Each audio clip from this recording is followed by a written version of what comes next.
Namaste students. Welcome to the 19th session of the Entrepreneurial Management. This is the 7th session of the second chapter, that is small scale industries. In this session, we are going to discuss about the problems faced by the small scale industries in India. If you can remember, in the previous session, we had discussed the same issues. So let us try to recollect what are all the issues that we discussed in the previous session. The first and the foremost issue that is faced by the small scale industries is the lack of finance and credit. Next, further we went on to discuss about the raw material issues. Then we discussed about the inferior labor issues or inefficient labor issues faced by these small scale industries. Then we discussed about the machinery and equipment problems related to the marketing, huge number of bogus forms, and unsuitable locations. So these were the problems that we discussed in the previous class related to the small scale industries.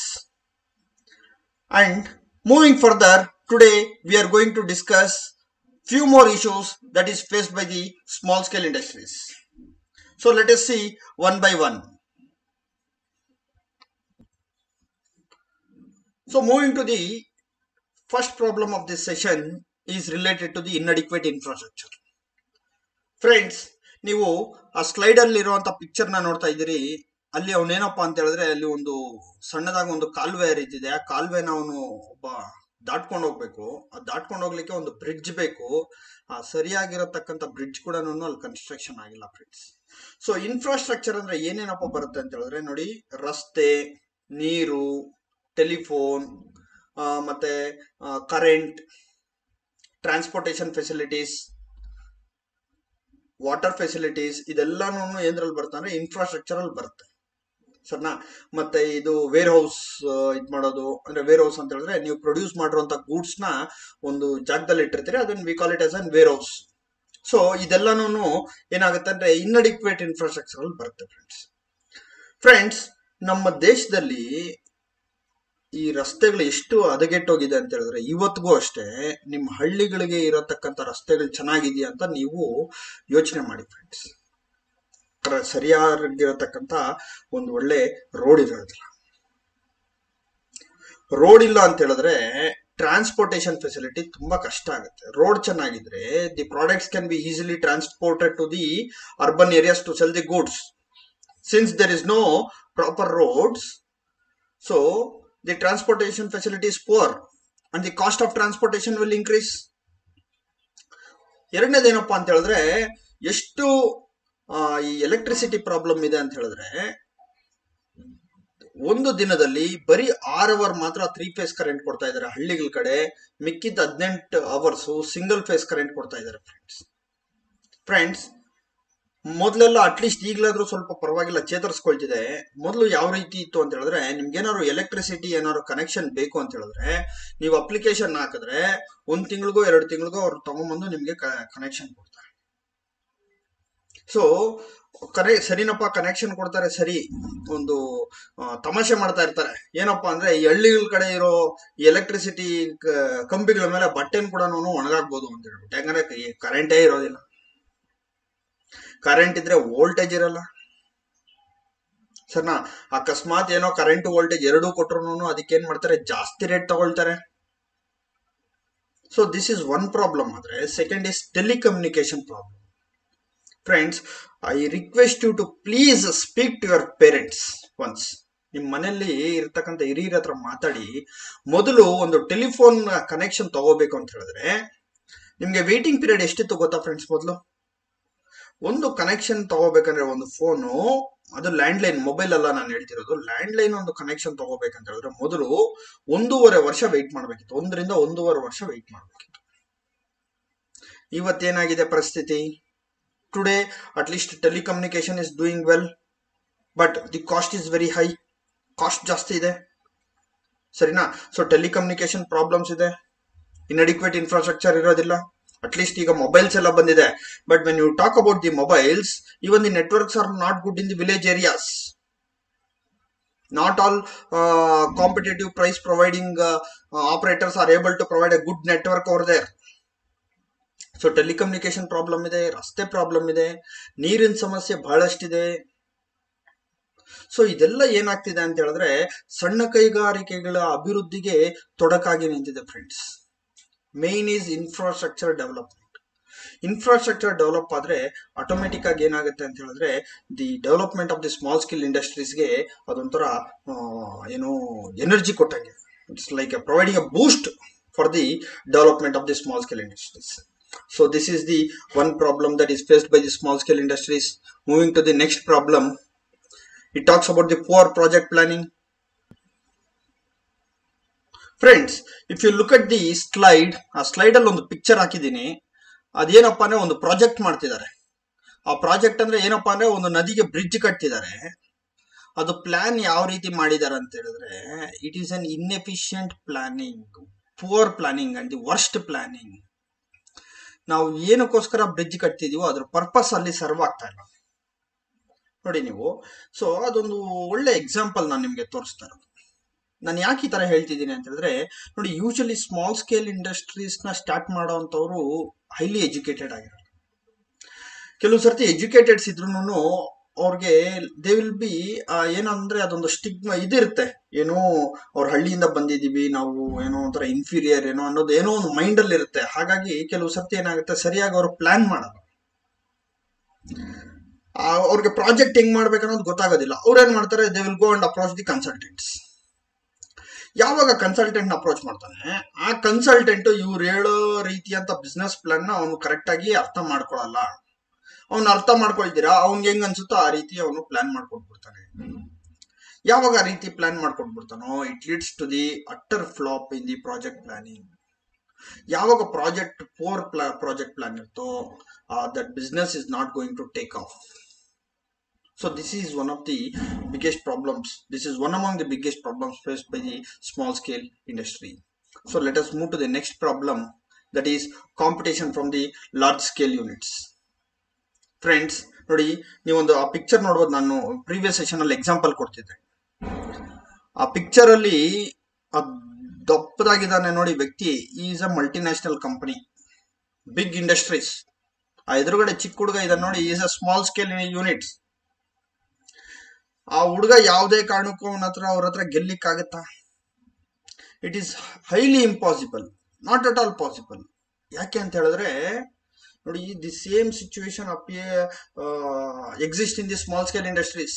They have to fight with the large scale industries and the multinational companies. Multinational companies ಏನ್ ಮಾಡ್ತಾರೆ, they produce the goods in mass scale. ಸಿಕ್ಕಾಪಟ್ಟೆ huge goods ನ produce ಮಾಡ್ತಾರೆ. ಅದಕ್ಕೆ ಏನ್ ಮಾಡ್ತಾರೆ, they invest on the capital intensive technique of producing the goods. ಅವ್ರು ದೊಡ್ಡ ದೊಡ್ಡ ಮೆಷಿನ್ಸ್ ನ ತಗೊಂಡ್ಬಂದು ಅದ್ರ ಮುಖಾಂತರ ಗೂಡ್ಸ್ ನ ಪ್ರೊಡ್ಯೂಸ್ ಮಾಡ್ತಾರೆ. ಅದು ಪ್ರೊಡ್ಯೂಸ್ ಮಾಡುವಾಗ ಏನಾಗುತ್ತೆ, per unit cost compare to the small scale units ಕಡಿಮೆ ಇರುತ್ತೆ. ಒಂದು. ಎರಡನೇದು, ಅವರಲ್ಲಿ ದುಡ್ಡು ಜಾಸ್ತಿ ಇರೋದ್ರಿಂದ ಅವ್ರು ಮಾರ್ಕೆಟಿಂಗ್ ಮಾಡ್ತಾರೆ, ಅದಕ್ಕೆ ಅಂತ ಒಂದು ಬ್ರ್ಯಾಂಡ್ ಕ್ರಿಯೇಟ್ ಮಾಡ್ತಾರೆ. ಬಟ್ ಸ್ಮಾಲ್ ಸ್ಕೇಲ್ ಇಂಡಸ್ಟ್ರೀಸ್ ಅಲ್ಲಿ they are unable to do the marketing and creation of the brand. ಮೂರನೇದು, ಮಲ್ಟಿನ್ಯಾಷನಲ್ ಕಂಪನಿದು ಕ್ವಾಲಿಟಿ ಸ್ವಲ್ಪ ಜಾಸ್ತಿ ಇರುತ್ತೆ. ಸ್ಮಾಲ್ ಸ್ಕೇಲ್ ಇಂಡಸ್ಟ್ರಿ ಕ್ವಾಲಿಟಿ ಅಷ್ಟೇ ಚೆನ್ನಾಗಿದ್ರು ಅವರು ಅದನ್ನ ಏನು ಹೇಳ್ಕೊಳ್ಲಿಕ್ಕಾಗಲ್ಲ. ಅಂದ್ರೆ ಏನಪ್ಪಾ ಅಂದ್ರೆ ನಮ್ದು ಅಷ್ಟೇ ರೀತಿ ಕ್ವಾಲಿಟಿ ಇದೆ ಅಂತ ಹೇಳ್ಬಿಟ್ಟು ಅವ್ರು ಪ್ರೂವ್ ಮಾಡಿ ತೋರಿಸ್ಲಿಕ್ಕೆ ತುಂಬಾ ಕಷ್ಟ ಆಗುತ್ತೆ. ಸೊ ಈ ರೀತಿಯಾಗಿ ಹಲವಾರು ಸಮಸ್ಯೆಗಳನ್ನ, ಮತ್ತೆ ಇನ್ನೊಂದು, ಅವರಲ್ಲಿ ಸಾಕಷ್ಟು ದುಡ್ಡಿರುತ್ತೆ, ಹಣಕಾಸಿನ ವ್ಯವಸ್ಥೆ ಸಾಕಷ್ಟು ಇರುತ್ತೆ. ಅವ್ರು ಎಲ್ಲಾ ರೀತಿಯಾದಂತ ಟ್ರೈನಿಂಗ್ ಕೊಡ್ತಾರೆ, ಮಾರ್ಕೆಟಿಂಗ್ ಮಾಡ್ತಾರೆ, ಬ್ರ್ಯಾಂಡ್ ಕ್ರಿಯೇಟ್ ಮಾಡ್ತಾರೆ, ಎಲ್ಲ ಮಾಡ್ತಾರೆ. ಬಟ್ ಸ್ಮಾಲ್ ಸ್ಕೇಲ್ ಯೂನಿಟ್ಸ್ ಆತರ ಮಾಡ್ಲಿಕ್ಕೆ ಆಗಲ್ಲ friends. Small scale units is A labour intensive. ಅವ್ರು ಏನ್ ಮಾಡ್ತಾರೆ, ಲೇಬರ್ಸ್ ನ ಜಾಸ್ತಿ ಕರ್ಕೊಂಡ್ಬಂದು ಅವರು ಗೂಡ್ಸ್ ನ ಪ್ರೊಡ್ಯೂಸ್ ಮಾಡೋದ್ರಿಂದ ದೇರ್ ಕಾಸ್ಟ್ ಆಫ್ ಒಂದು ಯೂನಿಟ್ ಪ್ರಾಡಕ್ಟ್ ಪ್ರೊಡ್ಯೂಸ್ ಮಾಡೋದಕ್ಕೆ ಅವ್ರದ್ದು ಕಾಸ್ಟ್ ಯೂಶಲಿ ಜಾಸ್ತಿ ಇರುತ್ತೆ. ಸೊ ಈ ಮಲ್ಟಿನ್ಯಾಷನಲ್ ಕಂಪನೀಸ್ ಇಂದ ಎಷ್ಟು ಕಾಂಪಿಟೇಷನ್ ಇರುತ್ತಪ್ಪ ಅಂತ ಹೇಳಿದ್ರೆ it is be very difficult for the small scale units to survive against the multinational companies. So having said this, let us move to the next problem that is faced by the small scale industry, that is lack of research and development. ಏನಪ್ಪ research and development ಅಂತ ಹೇಳಿದ್ರೆ ನೋಡಿ, ಯಾವುದೇ ಒಂದು company ಒಂದು product ನ produce ಮಾಡಿದಾಗ ಇನ್ನ ಅದಕ್ಕಿಂತ ಉತ್ತಮವಾದಂತ ಪ್ರಾಡಕ್ಟ್ ನ ಕೊಡ್ಲಿಕ್ಕೆ ಅವ್ರು ಏನ್ ಮಾಡ್ತಾರೆ, ಸಾಕಷ್ಟು ರಿಸರ್ಚ್ ಮಾಡ್ತಾ ಇರ್ತಾರೆ, ಸಾಕಷ್ಟು ಡೆವಲಪ್ಮೆಂಟ್ ಮಾಡ್ತಾ ಇರ್ತಾರೆ. ನಾನು ನಿಮಗೆ ಒಂದು ಸಣ್ಣ ಉದಾಹರಣೆ ಕೊಡ್ತೀನಿ. ಮೈಕ್ರೋಸಾಫ್ಟ್ ವರ್ಡ್ ಅಂತ ಹೇಳ್ಬಿಟ್ಟು MS ಆಫೀಸ್ ಅಥವಾ ಮೈಕ್ರೋಸಾಫ್ಟ್ ವರ್ಡ್ ಅಂತ ಬಂತು. ಅದು ಫಸ್ಟ್ 2000 ಅಂತ ಬಂತು, ಫಸ್ಟ್ 1997 ಬಂತು, 2000 ಬಂತು, 2003 ಬಂತು, 2007 ಬಂತು, 2009 ಬಂತು, 2013, 2016, 2019. ಸೊ ಎಲ್ಲಾ ಪ್ರತಿ 3 ವರ್ಷಕ್ಕೆ ಅವ್ರು ಏನ್ ಮಾಡ್ತಾ ಇದಾರೆ, ಅದನ್ನ ಡೆವಲಪ್ ಮಾಡ್ಕೊಂಡ್ ಬರ್ತಾ ಇದಾರೆ. ಹೆಂಗ್ ಡೆವಲಪ್ ಮಾಡ್ತಾರೆ ಅಂತ ಹೇಳಿದ್ರೆ, ಅವ್ರು ರಿಸರ್ಚ್ ಮಾಡ್ತಾರೆ. ಇನ್ನೇನಾದ್ರು ಇದಕ್ಕೆ ಸೇರಿಸಬಹುದಾ, any features can be added ಅಂತ ಹೇಳ್ಬಿಟ್ಟು ಏನ್ ಮಾಡ್ತಾರೆ, ರಿಸರ್ಚ್ ಮಾಡಿ ಅದನ್ನ ಏನ್ ಮಾಡ್ತಾ ಇರ್ತಾರೆ, ಡೆವಲಪ್ ಮಾಡ್ತಿರ್ತಾರೆ. ಅದು ಮಾಡ್ಲಿಕ್ಕೆ ಏನಪ್ಪ ಸಾಧ್ಯತೆ ಅಂದ್ರೆ, ಅವರಲ್ಲಿ ಸಾಕಷ್ಟು ಹಣಕಾಸಿನ ವ್ಯವಸ್ಥೆ ಇರುತ್ತೆ. They will be having the huge financial resources for the multinational companies to do the research and development and to improve the quality of the product. But when it comes to the small scale industries, they lag in research and development. And most of the small scale industries ಅಲ್ಲಿ research and development ಅನ್ನೋ ಡಿಪಾರ್ಟ್ಮೆಂಟೇ ಇರೋದಿಲ್ಲ. ಇದನ್ನ ಉನ್ನತೀಕರಿಸಬೇಕು, ಈ product ನ ಇನ್ನೂ develop ಮಾಡಬೇಕು, ಇದನ್ನ ಈ ರೀತಿ ಮಾಡಬೇಕು ಅಂತ ಹೇಳ್ಬಿಟ್ಟು. ಯಾಕಂದ್ರೆ ಅವರಲ್ಲಿ ಸಾಕಷ್ಟು ಹಣಕಾಸಿನ ಕೊರತೆ ಇರೋದ್ರಿಂದ ಅದ್ರ ಮೇಲೆ ಅವ್ರು ಬಂಡವಾಳ ಹಾಕ್ಲಿಕ್ಕೆ ಆಗಲ್ಲ. ಸೊ ಅವ್ರು ಏನ್ ಮಾಡ್ತಾರೆ, they will be using the traditional technology R the outdated technology and they keep on producing the goods. So when they keep on producing the goods using the outdated technology without upgradation, what is going to happen is that the quality of the goods will be less compared to the multinational company goods. So for the demand for those goods will be less and they can't earn more money. So this is also one of the problem faced by the small scale industry. So let us move to the next problem. The next problem is related to the adverse effect of economic reforms and globalization on small scale industries. ಸ್ನೇಹಿತರೆ, ಈ ಸರ್ಕಾರ ತೆಗೆದುಕೊಳ್ಳತಕ್ಕಂಥ ಕೆಲವೊಂದು ಕಾಯ್ದೆಗಳು, ಕೆಲವೊಂದು ನಿಯಮಗಳಿಂದ ಯಾವ ರೀತಿಯಾಗಿ small scale industries ಮೇಲೆ ನೆಗೆಟಿವ್ ಇಂಪ್ಯಾಕ್ಟ್ ಇದೆ ಅನ್ನೋದ್ರ ಬಗ್ಗೆ ನಾವು ಇವತ್ತು ಡಿಸ್ಕಷನ್ ಮಾಡ್ತೀವಿ ಫ್ರೆಂಡ್ಸ್. ಈಗ ನಾನು ಆಗ್ಲಿ ನಿಮ್ಗೆ ಎಕ್ಸ್ಪ್ಲೈನ್ ಮಾಡ್ತಿದ್ದೆ how the small scale industries are facing the competition from the large scale industries ಅನ್ನೋದ್ರ ಬಗ್ಗೆ, especially the multinational companies and even more important is from the foreign countries ಅಲ್ಲಿರ್ತಕ್ಕಂಥ ಮಲ್ಟಿನ್ಯಾಷನಲ್ ಕಂಪನೀಸ್ ವಿರುದ್ಧ ಯಾವ ರೀತಿ ಪೈಪೋಟಿ ಮಾಡ್ತಾ ಇದ್ರು ಅನ್ನೋದ್ರ ಬಗ್ಗೆ ನಾನು ನಿಮ್ಗೆ ಜಸ್ಟ್ ಒಂದು ಸಿಂಪಲ್ ಆಗಿ ಒಂದು ಲೈಟ್ ಆಗಿ ಹೇಳಲಿಕ್ಕೆ ಇಷ್ಟಪಡ್ತೇನೆ. ಸ್ಮಾಲ್ ಸ್ಕೇಲ್ ಇಂಡಸ್ಟ್ರೀಸ್ ನ ನಮ್ಮ ಸರ್ಕಾರಗಳು ಪ್ರೊಟೆಕ್ಟ್ ಮಾಡ್ತಿದ್ರು. ಯಾವ ರೀತಿ ಪ್ರೊಟೆಕ್ಟ್ ಮಾಡ್ತಿದ್ರಪ್ಪ ಅಂತ ಹೇಳಿದ್ರೆ, ಈ ಬೇರೆ ಹೊರದೇಶಗಳಿಂದ ಬರ್ತಕ್ಕಂಥ ಗೂಡ್ಸ್ ಮೇಲೆ ಏನ್ ಮಾಡ್ತಿದ್ರು, ಅತಿ ಹೆಚ್ಚು ತೆರಿಗೆ ವಿಧಿಸ್ತಾ ಇದ್ರು. ಈಗ 10 ರೂಪಾಯಿ ಗೂಡ್ಸ್ ಬಂದ್ರೆ 10 ರೂಪಾಯಿಗೆ 100 ರೂಪಾಯಿ ಟ್ಯಾಕ್ಸ್ ಹಾಕ್ಬಿಟ್ಟು ಆ ಪ್ರಾಡಕ್ಟ್ಗೆ 110 ರೂಪಾಯಿ ಮಾಡ್ಬಿಡ್ತದೆ. ಅದೇ ಪ್ರಾಡಕ್ಟ್ ನ ನಮ್ಮ ಲೋಕಲ್ ಅಲ್ಲಿ small scale industries were able to produce that goods for around 80 rupees 90 rupees ಅಂತ ಅನ್ಕೊಳ್ಳಿ. ಸೊ ಇಲ್ಲಿ ಏನಾಗ್ತಿತ್ತು ಅಂತ ಹೇಳಿದ್ರೆ, the people will purchase those product by paying 80 to 90 rupees. So ಈ ರೀತಿ ಮಾಡೋದ್ರಿಂದ ಏನಾಗ್ತಿತ್ತು, ಸ್ಮಾಲ್ ಸ್ಕೇಲ್ ಇಂಡಸ್ಟ್ರೀಸು ಸ್ವಲ್ಪ ಹಂಗೋ ಹಿಂಗೋ ತೆಳ್ಕೊಂಡು they were leading the small scale industry through their life. ಈ ಜೀವನ ನಡೆಸ್ಕೊಂಡು ಹೋಗ್ತಿದ್ರು ಯಾವುದೇ ಸ್ಮಾಲ್ ಸ್ಕೇಲ್ ಇಂಡಸ್ಟ್ರೀಸ್. ಈಗ ಏನಾಯ್ತು ಅಂದ್ರೆ ನೋಡಿ, 1991-92 ಇಸ್ವಿಯಲ್ಲಿ ನಮ್ಮ ದೇಶದಲ್ಲಿ ಒಂದು ಎಕನಾಮಿಕ್ ಕ್ರೈಸಿಸ್ ಕ್ರಿಯೇಟ್ ಆಗುತ್ತೆ. ಯಾವ ಲೆವೆಲ್ ಕ್ರಿಯೇಟ್ ಆಗುತ್ತೆ ಅಂತ ಹೇಳಿದ್ರೆ, ನಮ್ಮಲ್ಲಿ ಇರತಕ್ಕಂಥ ಫಾರಿನ್ ಎಕ್ಸ್ಚೇಂಜ್ ರಿಸರ್ವ್ ಇದೆಯಲ್ವಾ, ಅದು ಕೇವಲ 15 ದಿನಕ್ಕೆ ಮಾತ್ರ ಸಾಕಾಗುವಷ್ಟಿರುತ್ತೆ. ಫಾರಿನ್ ಎಕ್ಸ್ಚೇಂಜ್ ರಿಸರ್ವ್ಸ್ ಇರೋದೇ ಇಲ್ಲ ನಮ್ಮಲ್ಲಿ. We had A lot of problem. ಅವಾಗ ಚಂದ್ರಶೇಖರ್ ಅನ್ನೋ ಪ್ರಧಾನಮಂತ್ರಿಗಳು ಅವರು ಏನ್ ಮಾಡ್ತಾರೆ, ಸುಮಾರು 200 ಟನ್ ಗೋಲ್ಡ್ ನ ತಗೊಂಡೋಗಿ ಯಾವುದೋ ಒಂದು ವಿಶ್ವ ಬ್ಯಾಂಕ್ದಲ್ಲಿ ಅಡ ಇಟ್ಬಿಟ್ಟು ಸಾಲ ತಗೊಂಡ್ಬರ್ತಾರೆ. ಸಾಲ ತಗೊಂಡ್ಬಂದ್ಬಿಟ್ಟು ಯಾರ್ಯಾರಿಗೆ ಯಾವ್ಯಾವ ಹೊರದೇಶದಿಂದ ನಾವು ಸಾಲ ಮಾಡಿದೀವಿ, ಯಾರ್ಯಾರಿಗೆ ಬಡ್ಡಿ ಕೊಡ್ಬೇಕೋ ಅವ್ರಿಗೆಲ್ಲ ಕೊಡ್ಲಿಕ್ಕೆ ಸ್ಟಾರ್ಟ್ ಮಾಡ್ತಾರೆ. ನೆಕ್ಸ್ಟ್ ಏನ್ ಮಾಡ್ತಾರೆ, WTO ಹತ್ರ ಅತಿ ಹೆಚ್ಚು ಸಾಲ ತಗೊಳ್ಲಿಕ್ಕೆ ಹೋಗ್ತಾರೆ. ಆ 200 ಕೋಟಿ ಚಿನ್ನ ಇಟ್ಟು ತರೋದು it's not a very big amount. But ಏನಪ್ಪಾ ಅಂದ್ರೆ, ಅದು ನಮ್ಮ ಒಂದು ಒಳ್ಳೆತನ ತೋರಿಸುತ್ತೆ. ಅದು ಪ್ರಪಂಚಕ್ಕೆ ಒಂದು it sent a signal to the entire world telling that India is a very good country. ಅವ್ರಿಗೆ ಕಷ್ಟ ಬಂದ್ರೆ ಅವರಲ್ಲಿರೋ ಒಡವೆನಾರು ತಗೊಂಡೋಗಿ ಅಡ ಇಟ್ಬಿಟ್ಟು ಸಾಲ ತೀರಿಸ್ತಾರೆ ಹೊರತು ಮೋಸ ಮಾಡೋರಲ್ಲ ಅನ್ನೋದು it sent one positive signal for across the globe. So moving ahead ಏನಾಯ್ತು ಅಂತ ಹೇಳಿದ್ರೆ, these people started borrowing money from the world bank. So world bank ಅವ್ರು ಏನ್ ಮಾಡಿದ್ರು, ಸರಿ we are going to give you the money but you should sign the WTO agreement. Sign ಮಾಡಿ ನೀವು world trade organisation agreement sign ಮಾಡಿ ಅವ್ರು ಕೊಡುವಂತ ಸಾಲಗಳಿಗೆ ಕಂಡೀಷನ್ಸ್ ಹಾಕಿ ಕೊಡ್ಲಿಕ್ಕೆ ಶುರು ಮಾಡಿದ್ರು.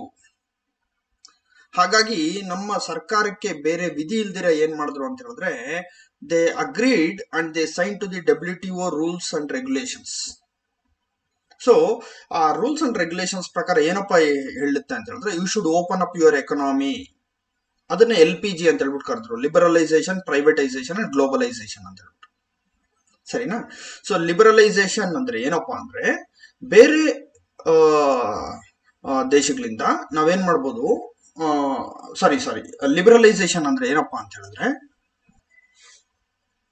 ನಾವು ಬೇರೆ ದೇಶಗಳಿಂದ ಗೂಡ್ಸ್ ಬರುತ್ತಲ್ವಾ, ಆ ಗೂಡ್ಸ್ ಮೇಲೆ ಅತಿ ಹೆಚ್ಚು ತೆರಿಗೆ ಆಗ್ಬಾರ್ದು. ಅದನ್ನೇ ನಾವೇನಂತ ಕರಿತೀವಿ, ಲಿಬರಲೈಸೇಷನ್ ಅಂತ ಹೇಳ್ಬಿಟ್ಟು ಕರಿತೀವಿ. ಕಡಿಮೆ ತೆರಿಗೆಯಲ್ಲಿ ನಾವು ಓಪನ್ ಆಗ್ಬೇಕು. We should open up hour economy. ಯಾವುದೇ ರೀತಿಯಾದಂತ ತೊಂದರೆ ಕೊಡಬಾರ್ದು. ಅವಾಗ ಏನಾಗುತ್ತೆ ಅಂದ್ರೆ, ಬೇರೆ ದೇಶದಿಂದ ನಮ್ಗೆ ಬರ್ತಾ ಇರತಕ್ಕಂಥ ಗೂಡ್ಸ್ ಏನ್ ಮಾಡ್ತಾ ಇದ್ರು, ಮೊದಲು ಅತಿ ಹೆಚ್ಚು ತೆರಿಗೆ ಆಗ್ತಾ ಇದ್ರು. ತೆರಿಗೆ ಹಾಕಿ ಏನ್ ಮಾಡ್ತಾ ಇದ್ರು, ಸ್ಮಾಲ್ ಸ್ಕೇಲ್ ಇಂಡಸ್ಟ್ರೀಸ್ ನ ಕಾಪಾಡ್ತಾ ಇದ್ರು. ಈಗ ಇವರು WTO ಅಗ್ರಿಮೆಂಟ್ ಸೈನ್ ಮಾಡಿರೋದ್ರಿಂದ ಏನಾಗ್ತಿದೆ ಅಂತ ಹೇಳಿದ್ರೆ, ಹೊರ ದೇಶಗಳಿಂದ ಬರ್ತಾ ಇರತಕ್ಕಂಥ ಗೂಡ್ಸ್ಗೆ ಅತಿ ಹೆಚ್ಚು ಟ್ಯಾಕ್ಸ್ ಹಾಕಂಗಿಲ್ಲ, ಕಡಿಮೆ ಟ್ಯಾಕ್ಸ್ ಹಾಕ್ಬೇಕು. ಯಾವಾಗ ಕಡಿಮೆ ಟ್ಯಾಕ್ಸ್ ಆಯ್ತೋ, ಕಡಿಮೆ ರೇಟ್ ನಲ್ಲಿ ಆ ವಸ್ತುಗಳು ನಮ್ಮ ದೇಶಕ್ಕೆ ಹರಿದು ಬರುತ್ತೆ. ಯಾವಾಗ ಕಡಿಮೆ ರೇಟ್ ಅಲ್ಲಿ ಹರಿದು ಬರುತ್ತೋ, ಸ್ಮಾಲ್ ಸ್ಕೇಲ್ ಇಂಡಸ್ಟ್ರಿ ಗೂಡ್ಸ್ ನ ಬೆಲೆ ಜಾಸ್ತಿ, ಮಲ್ಟಿನ್ಯಾಷನಲ್ ಕಂಪ್ನಿ ಹೊರ ದೇಶದಿಂದ ಬಂದಂತ ಗೂಡ್ಸ್ ನ ಬೆಲೆ ಕಡಿಮೆ, ಮತ್ತೆ ಕ್ವಾಲಿಟಿನೂ ಜಾಸ್ತಿ ಇರೋದ್ರಿಂದ ಸಣ್ಣ ಕೈಗಾರಿಕೆಗಳಿಗೆ ಅತಿ ಹೆಚ್ಚು ದೊಡ್ಡದಾದ ಹೊಡೆತ ಬೀಳುತ್ತೆ ಫ್ರೆಂಡ್ಸ್. ಅದ್ರ ಜೊತೆಗೆ ಏನ್ ಮಾಡಿದ್ರು, ಮೊದಲು ಒಂದು ಲೈಸೆನ್ಸಿಂಗ್ ಅಂತ ಕೊಡ್ತಿದ್ರು. ಏನಪ್ಪ ಲೈಸೆನ್ಸಿಂಗ್ ಅಂತ ಹೇಳಿದ್ರೆ, ಇಷ್ಟು ಕ್ವಾಂಟಿಟಿ ಆಫ್ ಗೂಡ್ಸ್ ನ ಇಂಥ ಕಂಪ್ನಿ ಪ್ರೊಡ್ಯೂಸ್ ಮಾಡಬೇಕು, ಇಷ್ಟು ಕ್ವಾಂಟಿಟಿ ಆಫ್ ಗೂಡ್ಸ್ ನ ಸ್ಮಾಲ್ ಸ್ಕೇಲ್ ಇಂಡಸ್ಟ್ರೀಸ್ ಪ್ರೊಡ್ಯೂಸ್ ಮಾಡಬೇಕು ಅಂತ ಹೇಳ್ಬಿಟ್ಟು ಮಾಡ್ತಿದ್ರು. ಮತ್ತೆ ರಿಸರ್ವೇಶನ್ ಇಟ್ಬಿಟ್ಟಿದ್ರು. ಸುಮಾರು 857 ಪ್ರಾಡಕ್ಟ್ಸ್ ನ ಸ್ಮಾಲ್ ಸ್ಕೇಲ್ ಇಂಡಸ್ಟ್ರಿ ಅವರೇ ಪ್ರೊಡ್ಯೂಸ್ ಮಾಡಬೇಕು, ಬೇರೆ ಯಾರು ಪ್ರೊಡ್ಯೂಸ್ ಮಾಡಬಾರ್ದು. ಸೊ ಆ 857 ಐಟಮ್ಸ್ ನ ಸ್ಮಾಲ್ ಸ್ಕೇಲ್ ಇಂಡಸ್ಟ್ರೀಸ್ ಪ್ರೊಡ್ಯೂಸ್ ಮಾಡಿದ್ರೆ ಅವ್ರಿಗೆ ಏನಾಗುತ್ತೆ, ಆದಾಯ ಜಾಸ್ತಿ ಆಗುತ್ತೆ. ಇವಾಗ ಏನ್ ಮಾಡಿದ್ರು, ರಿಸರ್ವೇಶನ್ ತೆಗೆದ್ಬಿಟ್ರು, ಅಲ್ಲಿ ರಿಸರ್ವೇಶನ್ ಮಾಡ್ಲಿಕ್ಕೆ ಸ್ಟಾರ್ಟ್ ಮಾಡಿದ್ರು. ಆ 857 ಇರುವಂತ ಪ್ರಾಡಕ್ಟ್ಸ್ ನ ಕಡಿಮೆ ಮಾಡ್ಕೊಳ್ತಾ ಬಂದ್ರು. ಇವತ್ತು ಸುಮಾರು 300 ಚಿಲ್ಲರೆ ಪ್ರಾಡಕ್ಟ್ಸ್ ಇವತ್ತು ರಿಸರ್ವೇಶನ್ ಅಲ್ಲಿದೆ. ಸೊ ಈ ರೀತಿಯಾಗಿ ಏನ್ ಮಾಡ್ತು, ಸಣ್ಣ ಕೈಗಾರಿಕೆಗಳಿಗೆ ತುಂಬಾ ದೊಡ್ಡ ಪೆಟ್ಟು ನೀಡಿದಂಥದ್ದು ಈ ಎಕನಾಮಿಕ್ ರಿಫಾರ್ಮ್ಸ್. ನಾವೇನು ಅಂತ ಕರಿತೀವಿ, ಲಿಬರಲೈಸೇಷನ್, ಪ್ರೈವೇಟೈಸೇಷನ್, ಗ್ಲೋಬಲೈಸೇಷನ್. ಇವತ್ತಿಗೂ ಅಷ್ಟೇ, ನಾವು ಎಲ್ಲಿ ಏನೇ ಸಾಲ ತಗೊಳ್ಳಿಕ್ ಹೋಗ್ಲಿ, ಅವ್ರು ಏನ್ ಮಾಡ್ತಾರೆ, ಒಂದು ಕಂಡೀಷನ್ ಹಾಕ್ತಾರೆ, you should open up your economy, you should reduce the tariffs. So ಇದೇನಾಗೋಯ್ತು ಅಂತ ಹೇಳಿದ್ರೆ ನೋಡಿ, ಈ ಸ್ಮಾಲ್ ಸ್ಕೇಲ್ ಇಂಡಸ್ಟ್ರೀಸ್ ಅವ್ರು ಈಗ ಎಲ್ಲಾ ಕಡೆಯಿಂದನೂ ಕಾಂಪಿಟೇಷನ್ ಫೇಸ್ ಮಾಡ್ಲಿಕ್ಕೆ ಸ್ಟಾರ್ಟ್ ಆಗೋಯ್ತು. ಅದು ವೆರಿ ಲಾರ್ಜ್ ಸ್ಕೇಲ್ ಇಂಡಸ್ಟ್ರೀಸ್, ನಮ್ಮ ದೇಶದ ಲಾರ್ಜ್ ಸ್ಕೇಲ್ ಇಂಡಸ್ಟ್ರೀಸ್ ಜೊತೆ ಮಾಡಿದ್ರೆ ಓಕೆ, ಅಲ್ಲಿ ಫೈಟ್ ಮಾಡೋದೇ ಕಷ್ಟ. ಬಟ್ ಫಾರಿನ್ ಮಲ್ಟಿನ್ಯಾಷನಲ್ ಕಂಪ್ನೀಸ್ ಇದೆ ನೋಡಿ, ಅವ್ರ ಜೊತೆ ಫೈಟ್ ಮಾಡೋದು ತುಂಬಾನೇ ಕಷ್ಟ ಇರುತ್ತೆ ಫ್ರೆಂಡ್ಸ್. ಸೊ ಹಾಗಾಗಿ ಈ ಏನೇನು ಎಕನಾಮಿಕ್ ರಿಫಾರ್ಮ್ಸ್ ಮಾಡ್ತಾರಲ್ವಾ, ಅದು ಸ್ಮಾಲ್ ಸ್ಕೇಲ್ ಇಂಡಸ್ಟ್ರೀಸ್ ಮೇಲೆ ತುಂಬಾವಾದಂತ ಕೆಟ್ಟ ಪರಿಣಾಮವನ್ನು ಬೀರಿದೆ friends. It had a very huge negative impact on the development of the small scale industries and it had become a very big problem till today and it will be for ever. ಅದಕ್ಕೆ ಈಗ ಏನ್ ಮಾಡ್ತಿದ್ದಾರೆ ಅಂತ ಹೇಳಿದ್ರೆ, tariffs ನ ಕಡಿಮೆ ಮಾಡ್ಕೊಂಡ್ರು. But ಏನ್ ಮಾಡ್ತಿದ್ದಾರೆ ಅಂದ್ರೆ, ಇವ್ರಿಗೆ ದೇ ಆರ್ ಗಿವಿಂಗ್ ಇಂಪಟಸ್, ಅಂದ್ರೆ ಬೂಸ್ಟ್ ಕೊಡ್ತಿದ್ದಾರೆ. ಹೆಂಗ್ ಕೊಡ್ತಿದ್ದಾರೆ ಅಂತ ಹೇಳಿದ್ರೆ, ಸ್ವಲ್ಪ ಟ್ಯಾಕ್ಸ್ ಬ್ರೇಕ್ಸ್ ಇರ್ಬೋದು, ಸಬ್ಸಿಡಿ ಇರ್ಬೋದು, ಇನ್ಸೆಂಟಿವ್ಸ್ ಇರ್ಬೋದು, ಈ ರೀತಿಯಾಗಿ ಕೊಟ್ಟು ಏನ್ ಮಾಡ್ತಾ ಇದ್ದಾರೆ, ಸ್ವಲ್ಪ ಸ್ಮಾಲ್ ಸ್ಕೇಲ್ ಇಂಡಸ್ಟ್ರೀಸ್ ನ ಉಳಿಸಿ ಬೆಳೆಸಿ ನಮ್ಮ ದೇಶದಲ್ಲಿರ್ತಕ್ಕಂಥ ಪ್ರತಿಯೊಬ್ಬರಿಗೂ ಉದ್ಯೋಗವನ್ನು ಸೃಷ್ಟಿ ಮಾಡುವಂತ ಕೆಲಸನ ಮಾಡ್ಲಿಕ್ಕೆ ಸರ್ಕಾರಗಳು ಕೈ ಹಾಕಿದೆ friends. So let us move to the next problem, that is other problem friends. ಇದು ಬಿಟ್ಟು ಅಂದ್ರೆ ನಾವು ಇದಕ್ ಮುಂಚೆ ಮಾತಾಡಿರತಕ್ಕಂಥ ಎಲ್ಲಾ ಪ್ರಾಬ್ಲಮ್ಸ್ ಬಿಟ್ಟು ಇನ್ನು ಸಾಕಷ್ಟು ಹಲವಾರು ರೀತಿಯಾದಂಥ ಪ್ರಾಬ್ಲಮ್ಸ್ ನ ಸಣ್ಣ ಕೈಗಾರಿಕೆಗಳು ಫೇಸ್ ಮಾಡ್ತಿದೆ ಫ್ರೆಂಡ್ಸ್. ಉದಾಹರಣೆಗೆ ಕೆಪಾಸಿಟಿ ಯುಟಿಲೈಸೇಷನ್. ಅವರು ದಿನಕ್ಕೆ 1000 ಗೂಡ್ಸ್ ಪ್ರೊಡ್ಯೂಸ್ ಮಾಡ್ಬೋದು ಅಂತಿದ್ರೆ, they are able to produce only 100 goods because they are unable to utilise the complete capacity. Incompetent management, quality issues, political issues, economical issues, personal factors. Small scale industries ನ start ಮಾಡುವಂತ ಆಂಟರ್ಪ್ರಿನಿಯರ್ಗೆ ಹಲವಾರು ರೀತಿಯಾದಂಥ personal issues ಇರುತ್ತೆ. So ಹೀಗಾಗಿ ಹೇಳ್ತಾ ಹೋದ್ರೆ problems there are many, but I have explained you only few important problems friends. So we have come to the end of this session friends. So before closing this session, let us try to recollect the problems that is been faced by the small scale industries friends. Initially we discussed about how the infrastructure is creating a problem for the development of the small scale industries, then how the poor project planning is leading as a biggest problem or the hindrance in the development of the small scale industries. Then we discussed about the competition from the large scale units, how small scale units are lagging in the research and development. Then we discussed about how the economic reforms had a negative effect on the development of the small scale industries, and then we discussed about the other problem, friends. So having said this, I am ending this session. Hope you have learned at least a few things related to the problems faced by the small scale industry, friends. See you in the next session. Take care and bye bye.